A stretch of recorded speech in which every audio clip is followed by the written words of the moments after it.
Hey everybody, let me steal a moment before this video starts to tell you something exciting really quick. Today you see me wearing this shirt. These are my new t-shirts for working out here in the shop. And the reason why I'm bringing it up is I am going to give away 2 of these shirts. 1 to 2 subscribers once we reach the 1,000 subscriber threshold. So again, I'm going to give 1 shirt to 2 different subscribers. So you can see the front of it, but I'll show you it anyway. Here's the front. And this time I did a full back logo of my logo that you see on the front here. And the only size I have available is extra large, unfortunately. You know, I'm a small operation. I can't necessarily afford to do the t-shirt thing like other creators do. But I wanted to say thanks, of course, for everybody who subscribed up till now, of course. And extra thanks, I guess you could say, once we hit that 1,000 subscriber benchmark. So I just wanted to bring that up at the beginning of this video, and now I'll shut up. So enjoy the video. Howdy folks, thanks for tuning back in. I'm going to have a little video, hopefully pretty quick, with some lathe work on making this. This is a standoff or a stud, you said stud, for the headlight assembly on the VFR 750. And if you look at that video that should be posted just before this one, on putting the main fairing back on so we can align the left side fairing and get a better dial in on that replacement plastic piece for that big broken off section. Well, this stopped that operation right there because we need to bolt up the headlight assembly, the whole front fairing, and essentially the fairing is held on mainly right here at these 2 points where you have these grommets, and this goes through like that, and that of course helps hold it right from the headlight. Now, I didn't realize this until I started to put it in, but you can see the damage to it. I don't know what somebody was thinking, but they completely effed that up. So we're going to make one. Now, we got to make one because you can't buy this part. It's part of the headlight assembly. And, you know, I'm not going to get another headlight assembly when I have a perfectly good lathe. The only caveat here is the only material I can find that's the major diameter is bigger than this shoulder is this old piece of motorcycle axle. And actually, I used it on the sidecar rig. This was the sidecar third wheel axle until I replaced that a while back because I wanted something a little bit better or tighter dimensions. This is 600 thou almost exactly, and this piece is 625, so 5/8. So perfect. Now, unfortunately, this stuff sometimes is tough, and my carbide is limited as far as good pieces, or good tooling, I should say. So I'm going to end up doing some high speed on this as well. Hopefully I'll be able to get it cut, but I'll show you some highlights of it, and we'll go in my thought process and how I'm going to go ahead and do the necessary operations, including the knurling. This is kind of a knurled area, get you in frame there, and that's what helps hold it into that plastic. And we'll use the same material that we're using to do the repairs to hold this back in, and it won't go anywhere once we make a new one. This thread is an M6 by 1.0 pitch, typical to these Japanese bikes. I have a die. I know I have a die to do that, so I can't single point on this lathe anyway. It's too sloppy, number one. Number two, can't single point metric. So let's get started. I got a fan going, actually two. There's a fan back there to keep the motor cool on the lathe. Let's go ahead and measure this depth of this shoulder. Yeah, about 375, 370, so roughly 3/8. Let's go like to 390, make a mark. Like I said, it's not critical. Just be a reference mark. We'll stay shy of it, and then we'll use a different tool to make that shoulder. I just want to cut it down to our diameter, which, what did I say it was going to be? It's going to be, I think I'm going to go with 420. So right now we're at 625, so basically we got 200 thou to take off this. Let's get the feed going.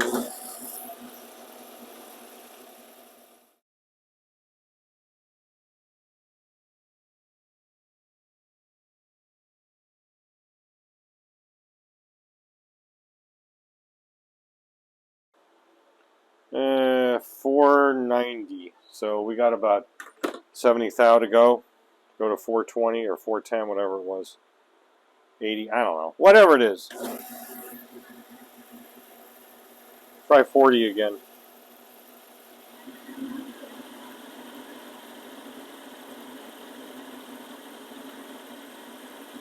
Okay, well, 415, close enough. I don't really care about the surface finish. We're going to knurl it anyway. It doesn't even matter if it's too terrible. Let's do a spring pass just to even it off. It's going to be big anyway.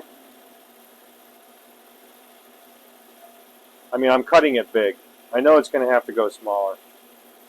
Yeah, not bad. All right, let me set up for doing this this angle. This what do you call it? The shoulder. That's it. You know, scratch that. Let's go ahead and just do the major diameter of that shoulder while we're set up with the carbide. Right on the money. Boom. Okay, good.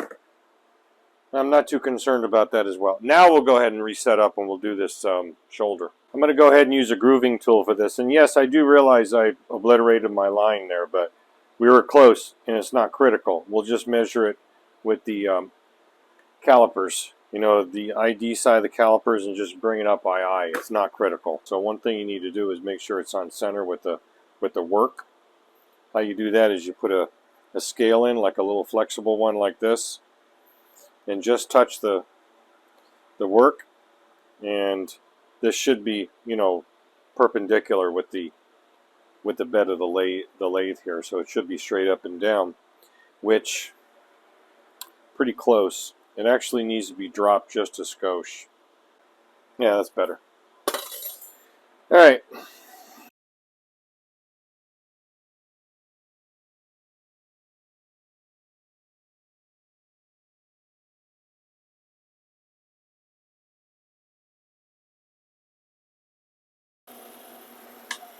Good enough. Probably bigger than I need, but that's okay. Yeah, pretty much right there. 5 thou off, not bad by eye, so that's fine. Okay, I'll break these edges off camera with the file, and then what do we got to do? We got to flip her around. We'll chuck here, flip her around, and do the operations on the other side. Next thing is to turn this major diameter, which is 10 mil or 390 thou, for where it goes through that rubber grommet. I went over in a bandsaw and I cut this down the lengthwise. Didn't need it that long. So it's longer than it needs to be, of course, but that's fine. We'll get the end done. Essentially, before we turn that little end for the M6, we'll bring this to final length. It'll be easier to face it off to final length when it's a little thicker than thinner, because when it's small like that, it wants to tend to roll up on the tool and break off that small piece of thread. So we won't do that. We'll face it down when it's at the 10 millimeter mark, and then we'll turn this down for the major diameter for 6 mil. I'm sorry, yeah, M6 1.0. So what was I going to do? Okay, so we need to bring this down to, what did I say? 390. So we're gonna, 390.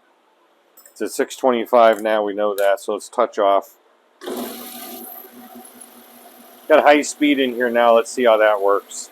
Man, I got some chatter issues going on that should not be happening with this right now. Change tooling around. That was really wasn't the right tool for this. Will you stop hitting that? Where's my little squirt can? Crappy chips. One of the biggest problem with this lathe is that the lead screw nut on the thing here is worn big time, and as a result, this thing bounces around. I'm going to go ahead and off camera and get this turned down to the right dimension. You don't need to see the whole thing, and then we'll come back. We'll get this shoulder cut to the right width on the inside there. Then we can work on the next part, which is the second shoulder and the major diameter for the M6.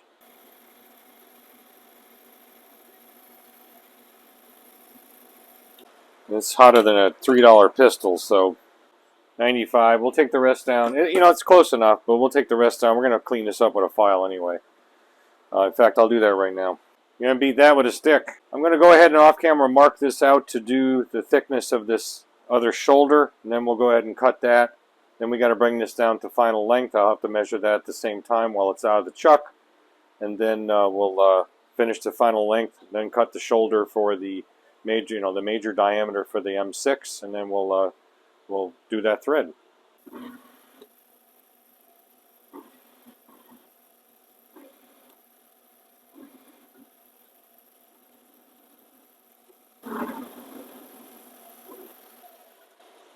Normally I'd set up an indicator, touch off, move in exactly, move in exactly the amount, but again, we're not talking about a major precision operation here.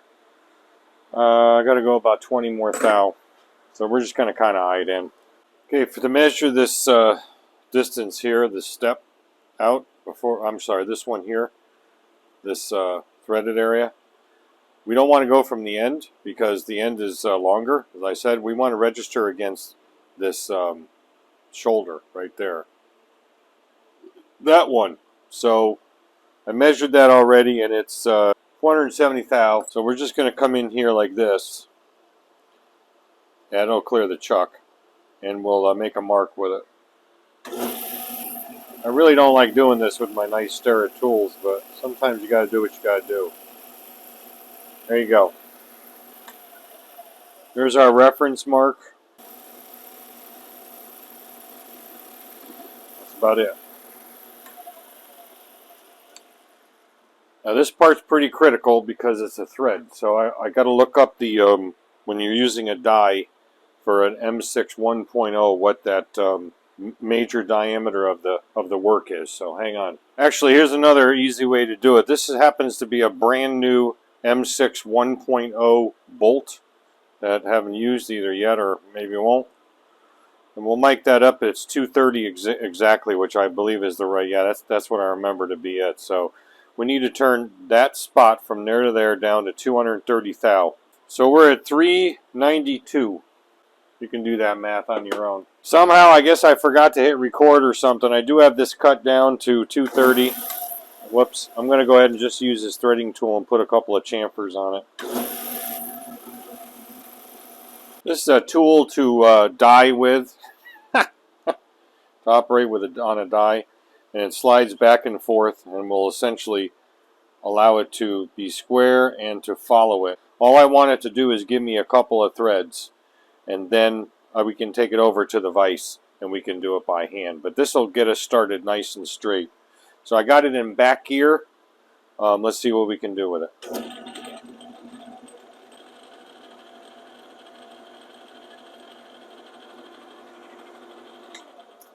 So that was going pretty well. So let's go ahead and take her out of back gear now, so we can freewheel the chuck.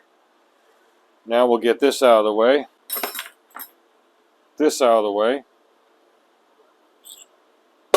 This out of the way. She's going to be nice and square. Okay, I'm almost there, but I don't want to go all the way up under power. Ugh. So it didn't spin, but that's because we kind of gnarled it up. I'm not worried about this. We're going to put a what do you call it? A knurl on it. That's it. Let me get this threaded all the way, because I'm on the starter side of the die, and what I'll do is I'll go up to that shoulder and then flip the die over and then get up as close as I can to it. Then we'll look at those threads. This is how she looks. Focus. Pretty good. Got to clean them up a little bit more, but the main thing is nut goes on just fine. I got it flipped around, and you know, on that nice section that goes through those grommets, I have a piece of aluminum protecting it between the jaws of the chuck and the workpiece. So remember, we cut this a little big, and it's a little gnarled up right now because of the operations where I had this on the chuck, because I knew we'd be turning this down a little bit. That's why I left it big. So when I mic this piece up again, you know, the piece right here, this shank and that, I'm sure, were the same size originally. Because why would they do it differently? And when I try to put my piece into the hole on the headlight, it will not even start, whereas this one just goes to start. Now again, when you do knurling, it raises the surface a little bit. So I'm just going to go ahead and bring it down to the same surface as the inside one, with the main one, you know, the 10 millimeter. Which is what this is. Right now we only got to go about 10 thou more. We'll clean this up, maybe 12, yeah. And then we'll take it from there and see if it starts to slide into the hole. We don't want it to push that hole open anymore, because as I showed you before, that hole has got a little crack in it. We're not going to rely on pressure. We're going to rely on the bonding of that glue with knurling, which will give it a tooth. So let's go ahead and stop toothing around and just get this done.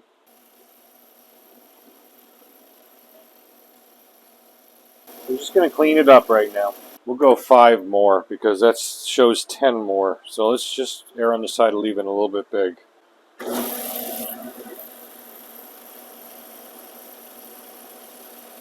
Should be about it right there. I'm going to knurl this, but unfortunately I'm not going to be able to do the whole thing. My knurling tool is too wide, and it's that shoulder is too big to clear the relief that's in the center of this. So I'm just going to get what I can get, and then we'll just deal with it from there. Because all we need is something to give it a really good tooth, and then we'll put the put the glue on it. I think it should work okay as long as it's really clean. Now, knurling operations are a very, very high, significantly high tool load operation. So you got to be really careful with them. We're going to go back into back gear for this one. Go nice and slow, and we are going to do the work, do the best we can with it, at least, you know.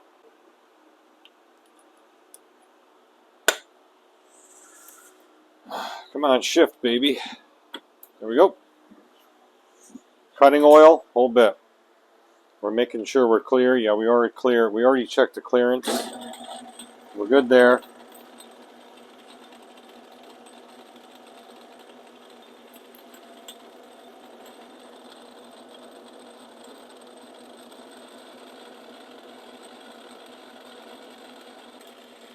See, we're really close to the close to the cross slide there too. All right, so that's pretty good. You zoom up on it. Yeah, so not bad. If it's too big to get started, we'll just have to either turn it a little bit more or file it down. But I think that's going to be enough to hold it in place with that glue. Here's our two pieces side by side. So here's what happened. I realized that this end here was too long, so I had to face that again, and that reduced some of my knurl. Then I realized I had to put that generous chamfer on it that this one has, you see it? And that reduced it even more. So there's really no knurl left to speak of. So what I did was I chucked it back up, just took the sharp end of a tool, and just by hand with the carriage, going in 10-15 thou, just made a bunch of grooves in it. It's almost like a threading operation. I would have loved just to scratch, put a scratch thread on there, 10-15 thousandths worth, but to change the change gears on the lathe, just to do that is a major thing. Again, if I had a bigger lathe with a gearbox, it would have been no problem, and it would look much neater, but I think that's going to work fine. I'm only going to have one shot at this getting it in. I've already test fitted it. It does start to go in nice and tight. So what I'm going to do is I'm going to push it in, and we'll get it done. Hopefully this will be fine. But threads are good. The length is good. We're good there. So all the offsets are good. So this thing is going to sit right.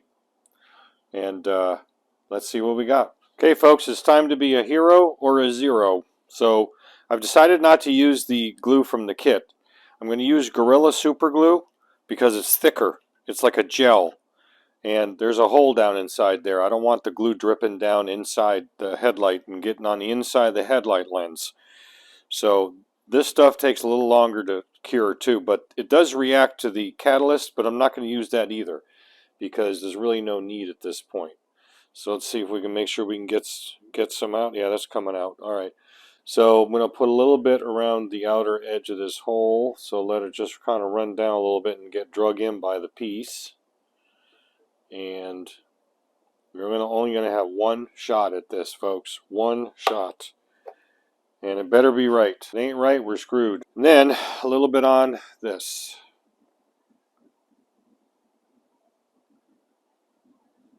All right.